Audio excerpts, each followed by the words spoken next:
Happy Saturday. Good morning. Ready for day 3 of Vinegar Boy. I'm reading in front of my Easter tree. Instead of a Christmas tree, I have an Easter tree. I know we won't get to be together on Easter, so I thought I might read in front of my Easter tree a time or two. So, did you and your family spend some time talking about who that man under the stairs could be that our boy has encountered? You know, if we were in our classroom, I would be asking a couple of you to raise your hands and give me a guess. So, who did you guess? Well, today we find out. Let's read chapter 5. He was still shivering as he slipped from the alley and stood in the sunlight with his eyes closed against the glare on white marble and pavements. The sun was warm on his eyelids. He could hear the sounds of the main entry of the city about him. Small carts rumbled through the gates. People were coming and going, chattering in holiday mood. Over the noise of the traffic, he heard the splashing of the fountain across the square. The smell of the cold water carried to him on the morning air. The fountain had been built many years before by Herod the Great. A smiling bronze mermaid rode the back of a marble dolphin.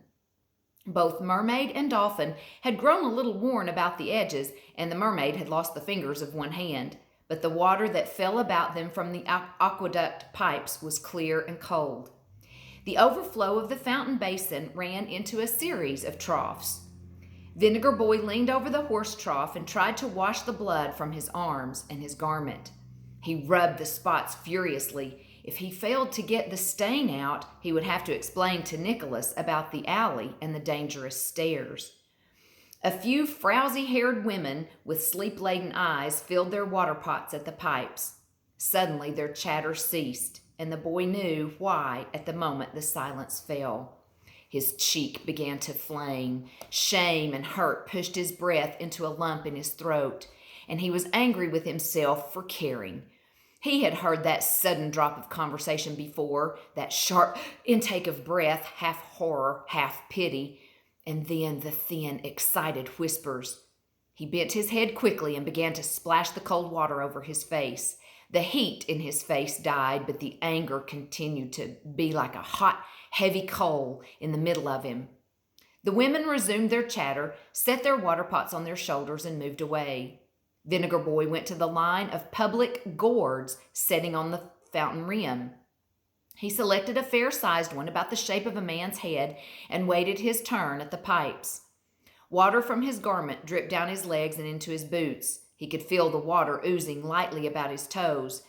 His boots had begun to rub on toes and heels. He was proud of them and glad he had worn them, but they were stiff. They would be hot and heavy before the day was over. But even heavy boots would not keep him from sprouting wings after he had seen the man from Bethany. Even now, Jesus might be coming in the eastern gate, and surely Sparrow had been faithful to deliver his message to the Nazarene. He must get to the hill and back as quickly as he could. Then, standing with the crowd on Solomon's porch, he would not push or demand to be first. He didn't care if he was the very last, but he would not leave the court until Jesus had granted the favor. So easily and so quickly, Jesus would remove the ugly color. As easily as a man could use his hand to erase writing in the sand, just so easily could Jesus take this mark away. The slap of a driver's hand on the rump of a donkey brought the boy out of his reverie. A trader had come into the city with a load of kettles. Vinegar Boy admired them, though they were covered with dust. The man's brows were thick with dust also, and his black eyes burned from lack of sleep. He bent his head beside the donkey and slopped water over his face. When he stood up, flipping the water from his fingers, he motioned toward the hill. "Something going on today?" "Yes, sir, a crucifixion." "They can't let the crosses rest even on a holiday? I saw some people going up, thought it might be a stoning." Vinegar Boy shook his head. The place of the Hebrew executions was near the mount. People sometimes stood on the southern edge of the cliff to cast the larger boulders, but the boy had never seen a Hebrew stoning. The Jewish laws were strict and merciless in their own way. "Who are the unfortunate wretches?" "Rebels, sir. 2 from the camp they captured last month. Another man is going to die too, but I don't know who. We heard they got the old hawk himself. Any truth in it? The driver meant Barabbas. Yes, sir, they did. Maybe he's your third one.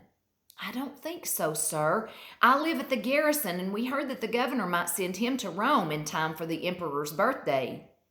You mean for the gladiatorial games? Yes, sir. Heathens!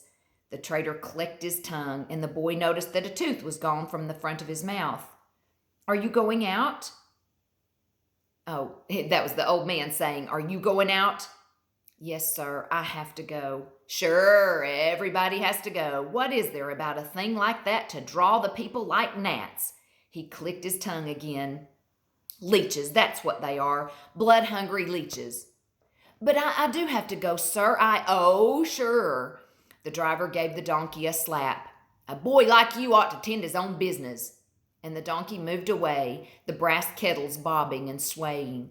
Vinegar Boy watched him go, and he could feel exasperation rising. Did that man think he wanted to see an execution, a crucifixion? Some people thought they knew everything. He turned back to the pipes and filled the gourd to the brim. Behind him, as he crossed the square, holding the gourd carefully, he heard the sound of marching feet. There was no mistaking the sound. Once he had marched with the death procession. He heard the heavy tread of the boots, the sound of the horses' hooves, and farther away the sound of mourners. Usually, women and children did not accompany the condemned men to the hill. Once in a while, a father or a son would be allowed to go with the condemned man, but women were almost always turned back at the north gate. If they wanted to see the crucifixion, they had to follow at a great distance or climb the hill by themselves. Vinegar Boy stepped out of the street and onto the sidewalk. He held the cold gourd against his chest and waited. Now that the scourged man had delayed him, he would let Marconius and the soldiers go ahead of him. Ever since he had gone to the hill with the condemned man, he had avoided the slow and horrible journey. As he waited for Marconius and the prisoners to come into sight, he thought of that first journey to the hill. Nicholas had hesitated about sending him on the errand with the vinegar, for he was not yet 8 years old. But the tribune at the fort had practically commanded the steward to assign this duty to the boy. He really belongs to the garrison, doesn't he? He has to earn his keep some way, they said. Nicholas had spoken to the tribune almost as an equal. The boy already earned his food and more, he replied. He works in the vegetable gardens that had been assigned to the fort. He was learning to work in the hop fields that supplied the fortress brewery. But the tribune had insisted, not unkindly, The boy has to grow up, steward. I have sons of my own. I know how you feel about the boy. I would like to protect my sons from the harder things of life, but I cannot. Send him out. He needs to know that there is more to living than can be found behind the safety of the fortress walls and the stone fences of the gardens. So, Nicholas had tried to prepare him for that first errand with the vinegar. He tried hard. And when he had begun to speak of good and evil in terms that the boy knew, it had gone well. Seeds of wickedness and goodness grow side by side in the hearts of men, my son. Remember that this is so in your own heart as well as in the hearts of others. Nurture the good. When the leaf of wickedness appears, pluck it out, as you have learned to rid the fields of that which will strangle the good crops. Insofar as you are able, let only the good seed flourish. Now in the sunlight, with the cold gourd chilling his chest, Vinegar Boy heard the sound of weeping and remembered that first trip to the hill. There had been but one prisoner, a murderer, a man who had killed a Roman citizen in a dispute over the promised price of a pair of hand-carved cedar chests. A woman and a small girl had followed the man from the prison gates through the streets that day. The little girl had run beside her father, sobbing, "Why are they hurting you? Why are they hurting you?" She carried a doll made of polished olive wood whose features resembled her own, and at the gate, when it came time to turn them back, the child screamed and the mother clung to her husband's legs. The guards had tried to pry them loose and use their whips to drive them away. When they were gone, the boy saw the girl's doll in the dust. He would have picked it up, but the father stumbled and fell under his beam, and the whips cracked. When he rose, the doll was not to be seen in the cloud of rising dust. Later on the hill, when the man was disrobed, the doll fell out of his garments. He pleaded for it, but a soldier grabbed it, broke it in half, and slung the pieces over the face of the cliff. Then the victim had broken down and begun to sob, pleading for his life so he could care for the child and her mother. The boy had grown sick at his stomach. He had told Nicholas about the girl and their doll and the screaming man. That night he woke with nightmares. Nicholas had told him that he must never go with the death march again. Go early. Leave the vinegar in the old shed. And this the boy had done. But sometimes there were other errands to run for the officers or the men on the hill, and he had learned to close his eyes and ears to the ugliness, but his stomach always betrayed him. The gourd of water grew heavy and colder. The traffic cleared slowly from the center of the square as the standard-bearer came out of the sunless street. His white horse stepped in time to the beat of the lone drummer. He held the Roman insignia aloft with solemnity and arrogance. Behind him, Centurion Marconius rode on his gray stallion, Rubicon. The brush-like plume of his helmet curved like a blackbird's wing over his head and down his neck. His cloak was a blotch of scarlet in the street. Marconius seemed troubled and preoccupied. He looked neither to the right nor left as he rode, and Vinegar Boy could not catch his eye. Behind Marconius, the young Syrian officer Arno walked. He was smaller than the centurion, and his helmet and breastplate were of leather and brass. Each of the condemned men carried his own wooden crossbeam over his shoulders. 4 guards from the Fortress Antonia accompanied each prisoner, one in front, one on either side, and one behind. The soldiers on the side toward Vinegar Boy carried the whips. The boy found himself waiting anxiously for a glimpse of the condemned men. The first rebel was a heavy-chested giant with a gray beard and a partially healed sword slash on his left ribs. The second rebel was young. His cheeks bore a short stubble of straw-colored beard, but his hair was a mass of golden curls. As he came into the sunlight, he lifted his face, and the boy could see strange ecstasy upon it. He seemed to be drinking in the sunlight. Surely this one was a worshiper of the sun. But neither of these men could be Barabbas. Neither could the third man be the famous outlaw, for he was surrounded by weeping women, and few women would be weeping for Barabbas. No sympathizer would be foolish enough to arouse Rome's suspicions by showing concern for the chief rebel of the hills, the hawk of vengeance, as many called him. Vinegar Boy stepped from the sidewalk and tried to get nearer to the man who was bent almost double under the weight of his beam. He was evidently not as strong as the other men. His sandal strap had broken and seemed to trip him now and then as he moved along. His garments showed stains about the shoulders, and the boy wondered if he had been whipped. It was unusual for scourged men to be crucified. The scourging generally preceded release, a warning for the man to mend his ways. A thought flashed across his mind. The man in the alley had been scourged. He must be a freedman. Then why was he hiding in fear of his life? People were coming into the square from all streets now, and Vinegar Boy was pushed aside. The standard-bearer had reached the gates, and men in the gate towers blew their trumpets to clear the portals and let the procession through. In the center of the square, the weaving column came to an abrupt halt as the man with the broken sandal strap stopped. He stopped so suddenly that the soldiers fell out of step. In the momentary confusion, his voice was raised. "O daughters of Jerusalem!" At the sound of his voice, the women fell to their knees. Some even were prostrate on the pavement, and the boy got a full look at the third man. The sun fell in a blaze of white on his face. He had been beaten and battered almost as much as the man in the alley. Portions of his beard had been yanked out. Patches of raw, bloody flesh flowed purple and red, worse than the mark that burned on the boy's cheek. The bruised lips opened, and the neck of the crossbeam carrier strained upward. "O women of Jerusalem, weep not for me, but weep for yourselves and for your children. For if they do this while I am yet with thee, what will they do when I am no longer at hand?"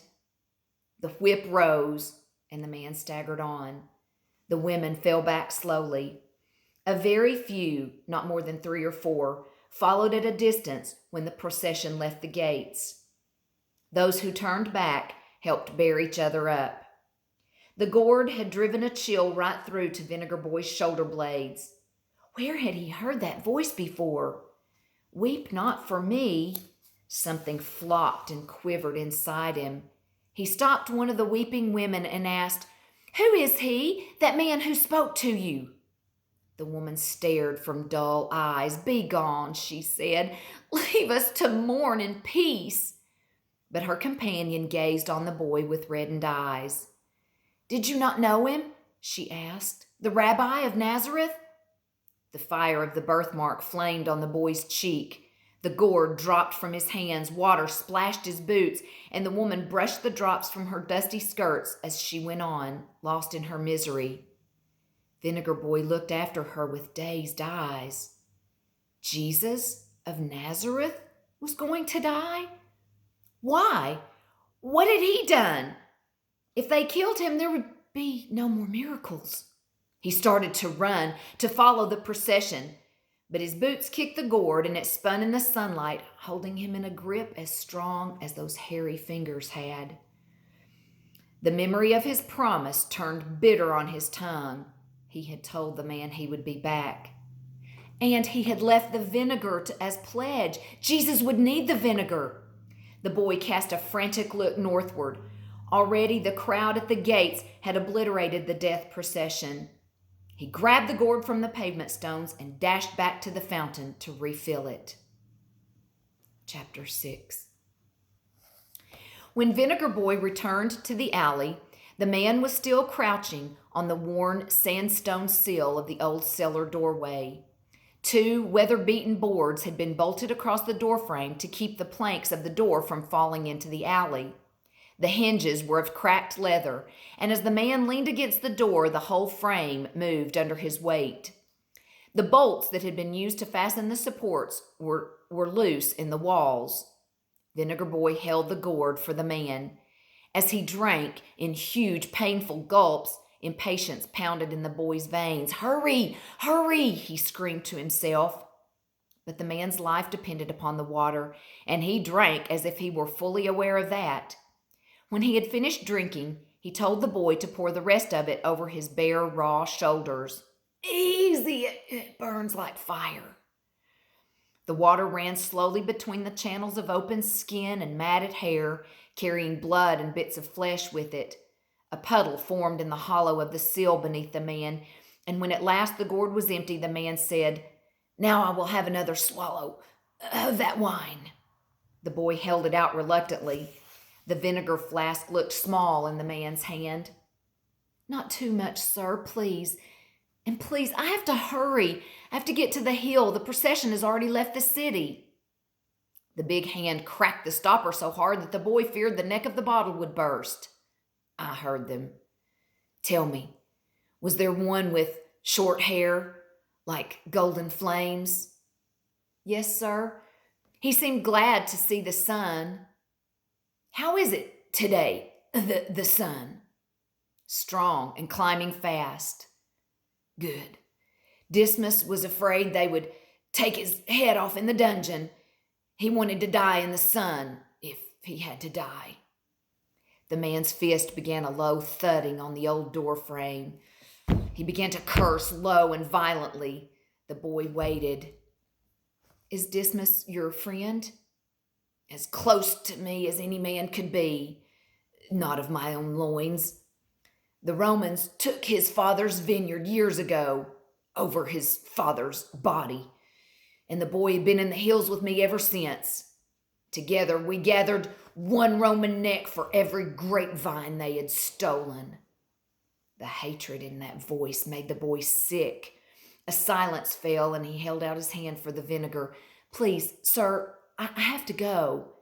And then he frightened himself, for he heard himself asking, "You are a rebel, sir?" One did not go about Jerusalem asking men if they were rebels. The man ignored his outstretched hand. "I am a zealot. I want nothing for our nation except what belongs to her. Through the promises of Abraham and Moses, this land is ours." Again, his fist brought hollow echoes from the depths behind the door. "Why did they beat you so hard, sir?" The man looked up, and Vinegar Boy caught a gleam of shrewdness and honesty in the outlaw's eyes. "They hate me more than any other man, and what I've tried to figure out all these hours in this stinking hole is not why they beat me, but why they set me free. 'You can go,' they said, and they dragged me out before the night watch was ended. And when I asked why, they growled like jackals deprived of a kill. 'The priests have brought us a bigger bird,' they said." His words hung labored and heavy in the murky air. "When they finished with their fists and their whips, they hauled me out to the gate and threw me down." Air whistled in painful gusts from the opened chest. "They expected me to leave the city. Pilate sent word that they were to release me, but I knew they were waiting. In the first gully, they would have had my heart. They have no intention of letting me get back to the hills, but I will. I will." Again, the heavy fist echoed. "I told them the old hawk would not die. No, not before the cursed legions take their screaming eagle back to Rome." The effort of talking took strength, and the violence of his hatred weighted his speech. Then the hand that had struck the doorframe shot forward and gripped Vinegar Boy's thigh. "How well do you know the city, boy?" The big fingers gripped a muscle, and the pain made breathing difficult. I know it well. I know it well enough. I've run errands for the garrison for 3 years." "The underground passages, the caves, and the sewers, and the old tunnels, do you know them?" The boy nodded. "Well enough to get me outside the city without taking me through a main gate?" "Yes, sir, I think so." "You think so?" "I know I can. But not now. I haven't time to do anything more for you right now. I have to get to the hill." He stopped suddenly. How could he stand here arguing with this man when Jesus was about to die? Who was this man that Pilate had chosen to save rather than Jesus of Nazareth, who had done nothing but good? He had to know. "Sir, who are you?" The answer came short and swift. The boy could not believe that he had heard it rightly. "Did you say Barabbas? The outlaw leader? I don't believe it. Pilate would never release you, never in a million years. Tiberius would kill him." "But he did, boy, and he sent a man named Jesus to the cross." There was a change in the heavy voice. An uneasiness pervaded the words, as if he had been asking himself a question for hours and the answer still eluded him. "I wish I knew why. Rome could have no greater enemy than Barabbas." Jesus wasn't anybody's enemy.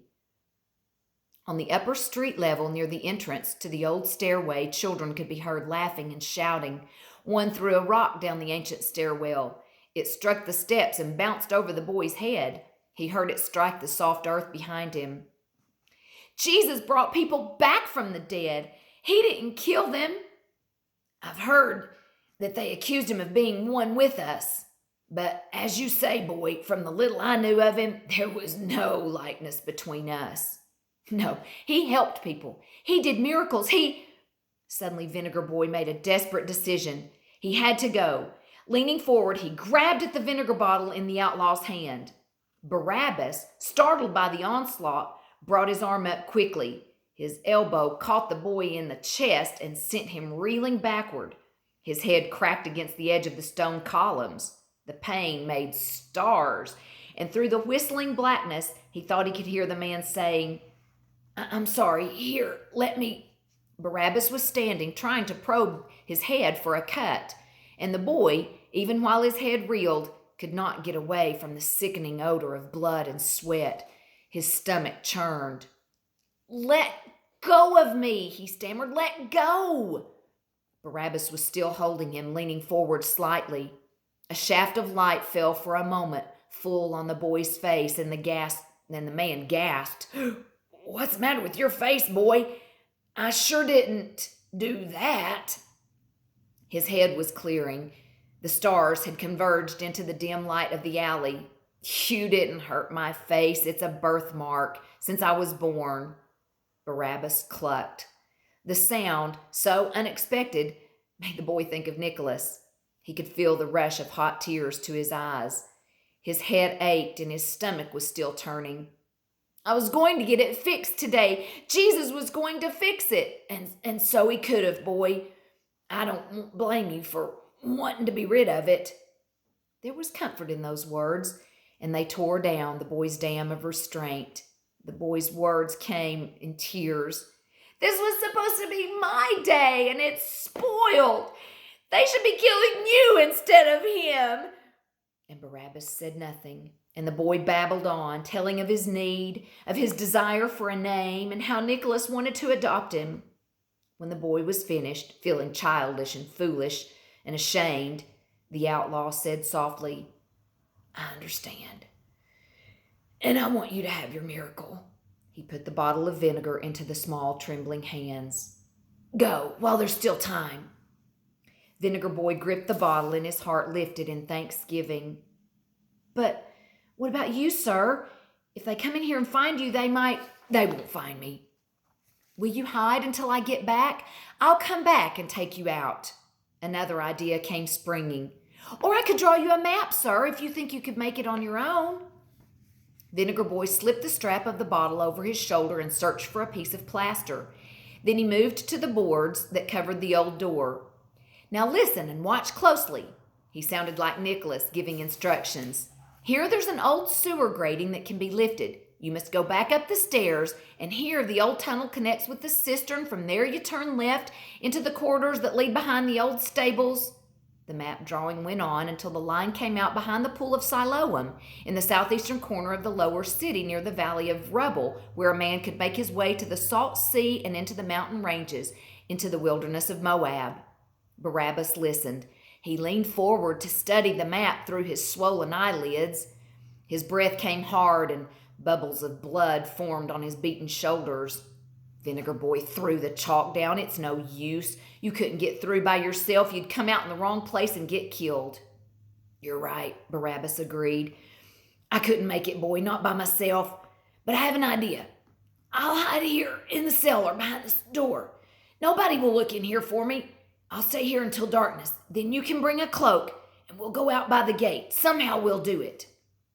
The boards came loose with a screech as the bolts pulled free from the mortar. The leather hinges were already rotted away, and the door fell outward. Catching it with his bleeding shoulders, Barabbas cursed under his breath. Vinegar Boy brushed the cobwebs out of the opening, cringing under the feel of them about his wrists. Aren't you afraid of scorpions or poisonous snakes? He asked, and Barabbas chuckled. This time the laughter was not ugly or evil. It's been said that Barabbas eats vipers for his breakfast. He was still chuckling as he bent his back with another groan and crawled through the low doorway. Inside the cellar there was not room for a man to stand. He sat down with his back against the wall, his knees doubled slightly. Boarded up. The old hawk has never had a safer nest. Are you sure? Will you be all right, Barabbas? In the hollow of his hand he has me, boy. Jehovah, I mean. For the next few hours I intend to sit here counting his benefits. You are saving my life. May the blessing of God go with you. The name of God didn't sound particularly foreign on the outlaw's lips. And though some of his violent language had caused the boy's face to burn, he had not really used Jehovah's name in vain. Vinegar Boy set the bolts back into place on either side of the doorway, pressing small pieces of stone and broken plaster about them so that no one would notice that the door had been removed. He knelt and peeked through the cracks. Nobody will find you, he whispered. I can hardly see you. I'll be back. Then he picked up the gourd that had been lying in the stinking dirt. It felt cold and slimy, but the boy didn't mind. He would put it back on the fountain and run. Without doubt, the death procession had reached the hill by now, and the men must have the vinegar. Most of all, Jesus must have it. It was wrong for such a good man to suffer. He put his hand on the bottle. The vinegar surged and chortled. The sponge at his belt, that he had almost forgotten, had picked up moisture from his garment. It flopped against his side like the head of a rain-drenched flower. He stepped out into the sunlight, but there was no lifting joy. And that ends chapter 6. I'll see you back tomorrow.